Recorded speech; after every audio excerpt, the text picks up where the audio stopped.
लग्नसराई आली की सगळ्यांकडे केळवण कधी करायचं किंवा त्यालाच गडंगनेर असं सुद्धा म्हणतात बरं का. गडंगनेर कधी करायचा सगळ्या आपल्या नातेवाईकांमध्ये आणि मित्रमंडळींमध्ये चर्चा सुरू होते. केळवण किंवा गडंगनेर म्हणजे काय की ज्यांचं लग्न ठरलेलं असतं ती वधू किंवा वर त्याचे आईवडील घरातले मंडळी किंवा मुंजे मुलगा आणि त्याचे आईवडील आणि घरातले त्याच्या मंडळी यांना सगळ्यांना आपल्या घरी बोलवायचं, छानपैकी रांगोळी काढायची आणि केळवण करायचं. ही केळवणाची पद्धत अगदी पूर्वीपासून आहे बरं का. ज्या दिवशी लग्न आणि मुंजे असते त्याच्या साधारण महिनाभर आधी सगळ्यांकडे केळवणाची तयारी सुरू होते.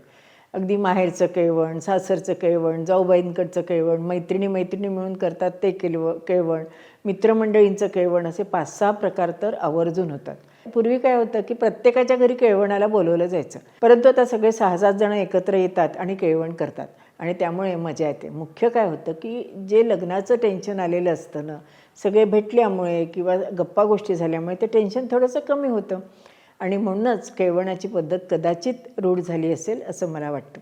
तर केळवण म्हटलं मी अगदी पूर्वीची थोडीशी पद्धत सांगते बरं का. पाणी घेतलं जायचं, केळीचं पान मांडलं जायचं आणि त्याच्यावर सगळे पदार्थ जे केलेले असतील ते वाढले जायचे. कोणाकडे पंचपक्वान्नाचं केळवण असायचं, कोणाकडे आणखीन वेगळे पदार्थ करून केळवण केलेलं असायचं. पण सर्वसाधारण पूर्वीच्या काळी नेहमीचे आपले जे पदार्थ असायचे ना, म्हणजे श्रीखंड, बासुंदी, आळूची भाजी, एखादी पातळ भाजी, उसळ किंवा एखादी सुकी भाजी, बहुतेक करून सगळीकडे पुरणपोळी किंवा ह्या गरम गरम पुऱ्या, मसाले भात हा बेत असायचा. पण हल्ली आपलं जग इतकं जवळ झालं की वेगवेगळे पदार्थ आपण करू शकतो आणि मुख्य म्हणजे हल्ली मुंजे मुलगा किंवा नवरदेव किंवा नवरी मुलगी यांच्या आवडीचे पदार्थ करण्याकडे जास्त आपला कल वाढला गेला. पण केळवण करताना मस्त ताट, भोवती रांगोळी, उदबत्तीचा सुवास, छान सनई लागली असेल आणि अशा वेळेला जर आपण केळवण करत असू तो एक लग्नाचा माहोल तयार होतो.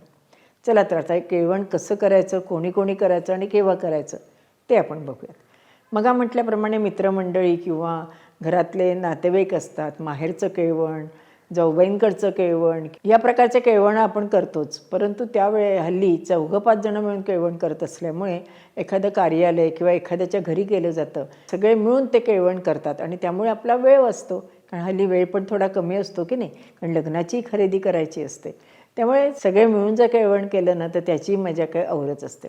आता हे केळवण कसं करायचं, तर केळवण हे अगदी सोहळा आहे, म्हणजे कौतुकाचा भाग आहे. त्यामुळे ही मंडळी आपल्या दारापाशी आली की नाही की त्यांच्या पायावर पाणी घालायचं, त्यांना हळदी कुंकू लावून त्यांना ओवाळायचं आणि मग त्यांच्यावर फुलं उधळत त्यांना आपण घरात घेऊन यायचं. असं कौतुकसुद्धा आपण करू शकतो. आल्यानंतर थोड्याशा गप्पा मारल्यावर पानाची तयारी केलेली असते, त्यांना तिथे आवर्जून हात धरून घेऊन जायचं.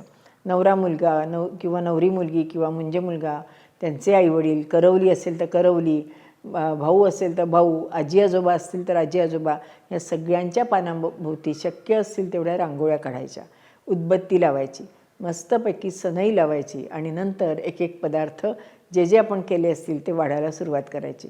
हे झालं पारंपरिक केळवण. या केळवणामध्ये सुद्धा सगळे आजूबाजूचे आपले मित्रमंडळी आलेले असतात, नातेवाईक आलेले असतात. छान मजा करत आणि अतिशय हास्य विनोदामध्ये हे केळवण केलं जातं. हल्ली तर केळवणाच्या दिवशीसुद्धा नवरा मुलगा आणि नवऱ्या मुलीला उखाणा घ्यायला लावतात बरं का. एकूण काय मजा आणि गंमत करायची असते. हे केळवण झाल्यानंतर त्यांना ओवाळायचं आणि आपण जो सगळे म्हणून आहेर करणार असू तो आहेरही त्यावेळेला त्यांना द्यायचा. केळवणाच्या दिवशी नवरा मुलगा किंवा या सगळ्या मंडळींना आहेर करण्याची सुद्धा पद्धत आहे. हे झालं बाहेरचे मंडळी ज्या वेळेला केळवण करतात किंवा आपले नातेवाईक मित्रमंडळी केळवण करतात त्याची पद्धत झाली. पण घरचं केळवण तेही तुम्हाला माहिती असेल ना, आठवतही असेल. ज्या दिवशी आपल्या घरामध्ये देवदेवक असतं त्या दिवशी घरचं केळवण केलं जातं. आता घरचं केळवण म्हणजे काय की देवरमण झालं की नाही की मग नंतर केळवण केलं जातं. आता केळवण म्हणजे जरी घरामध्येच आपण असलो तरीसुद्धा नवरा मुलगा, मुलगी, मुंजे मुलगा यांना सगळ्यांना पहिल्या पंक्तीला बसवलं जातं. त्यांच्या आईवडिलांनासुद्धा पहिल्या पंक्तीला बसवलं जातं. सगळ्यांना रांगोळी काढली जाते, उदबत्ती लावली जाते, सनईचे सूर सगळीकडे घुमत असतात आणि अगदी थाटात पंचपक्वान्न वाढली जातात आणि सगळेजणच आग्रह करत असतात. असं छान जेवण होतं. याला घरचं केळवण म्हणतात. हे घरचं केळवण म्हणजे त्यांचे सासू सासरे, दीर जाऊ यांच्याकडे हे केळवण केलं जातं. माहेरचं केळवण असतं हे आपलं जे देवदेवकाचं जे घरचं केळवण असतं ना त्याच्या आधी केलं जातं. घरचं एकदा केळवण झाल्यानंतर, म्हणजे घरचं केळवण मी जे आत्ता सांगते ना, ते केळवण झाल्यानंतर शक्यतो नंतर बाहेर केळवणाला किंवा कोणाकडे जेवायला जात नाहीत.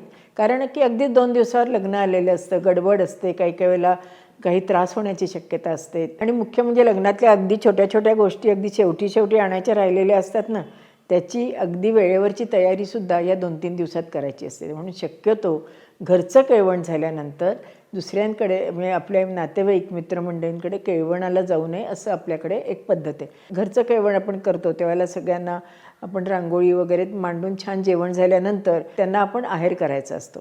छान चौरंग मांडावा किंवा हल्ली खुर्च्या मांडूयात आपण, त्याच्यावर एखादी शाल घालावी.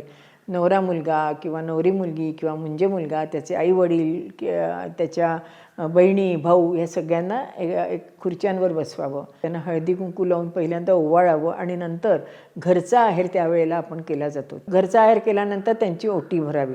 याच वेळेला आपण आलेल्या पाहुण्यांनासुद्धा लग्नाचा जो आहेर असतो ना ते देऊ शकतो. म्हणजे मांडवामध्ये गडबड होत नाही आणि व्यवस्थित शांत चित्ताने सुद्धा आपल्याला आहेर करता येतो. ह्या आहेराची तयारी आधीच आदल्या दिवशी काढून आपण एका कोपऱ्यात ठेवावी किंवा कपाटात काढून ठेवावी, म्हणजे आपली गडबड होत नाही. केळवणाला आणि देवदेवकाला अगदी घरचे जवळचे नातेवाईक आणि जवळचे मित्रमंडळी बोलवले जातात बरं का. काही वेळेला घरी स्वयंपाक केला जातो, पण काही वेळेला हल्लीच लहान घर असतं, शक्य होत नाही, म्हणून बाहेरूनसुद्धा आपण केटरिंग मागवू शकतो. परंतु एखादा छोटासा पदार्थ घरी करावा असं मला नेहमी वाटतं. मग सगळ्यांना त्या दिवशी बांगड्या भरल्या जातात, मेहंदी लावली जाते. नंतर जे वरमाई असते किंवा नवरी मुलगी असते त्यांना आहेर केला जातो. नवऱ्या मुलाच्या आईला किंवा नवऱ्या मुलीच्या आईला, मुंजे मुलाच्या आईला सगळ्यांना बांगड्या भरल्या जातात. या दिवशी सगळ्यांनी बांगड्या भरून घ्याव्यात आणि मेहंदी काढून घ्यावी. कारण पुन्हा नंतर 2-3 दिवसावर लग्न आलेलं असतं, त्या कामाच्या गडबडीत या गोष्टी नेमक्या बाजूला पडतात. देवदेवक आणि केळवण हे एका दिवशी करावं. त्याचप्रमाणे बांगडीवालीला सुद्धा किंवा मेहंदी जर काढणारं कोणी असेल तर त्यांनासुद्धा त्यावेळेला आवर्जून बोलवावं. नाही म्हटलं तरी 25 बायकांना बांगड्या भराव्या लागतात आणि 25 जणी मेहंदी काढायलासुद्धा असतात. आणि मग इतर वेळेला लग्नाच्या आधी ज्यावेळेला संगीत वगैरे असतं तेव्हा इतरांनी बांगड्या भरल्या आणि मेहंदी काढली तरीसुद्धा चालू शकतं.